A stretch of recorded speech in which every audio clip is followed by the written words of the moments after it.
மகா சிவராத்திரி அன்று நாள் முழுவதும் சிவனை வேண்டி விரதம் இருந்தால் உங்கள் விருப்பங்கள் நிறைவேறி துன்பங்கள் நீங்கி முக்தி கிடைக்கும்.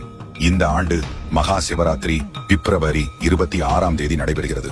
குறிப்பாக இரவு 12:09 முதல் 12:59 வரை சிவனிடம் நீங்கள் என்ன வேண்டினாலும் அது நடைபெறும். பூஜைகள் மாலை 6 மணியில் துவங்கி மறுநாள் காலை 6:30 மணி வரை நடைபெறும். இதில் 4 கால பூஜைகள் உள்ளன. ஒவ்வொன்றும் சுமார் 3 மணி நேரம் நீளமாகும். இதில் மிக முக்கியமானது 3ஆம் கால பூஜை. இது நள்ளிரவு 12 மணியில் துவங்கி அதிகாலை 3 மணி வரை நடைபெறும். இதன் முதல் 50 நிமிடங்கள் நிஷித கால பூஜை என அழைக்கப்படுவது சிவபெருமானை வழிபடுவதற்கு மிக ஏற்ற நேரம். இந்த நேரத்தில் பார்வதி தேவி மற்றும் சிவபெருமானை வழிபட்டால் அவர்களின் அருளை பெறுவதாக நம்பப்படுகிறது. மகா சிவராத்திரி விரதம் பிப்ரவரி 27 காலை 7 மணிக்கு நிறைவடையும். இரவு முழுவதும் கண் விழிக்க முடியாவிட்டாலும் 3ஆம் மற்றும் 4ஆம் காலங்களில் கண் விழித்து சிவ தரிசனம் செய்வது அவசியம்.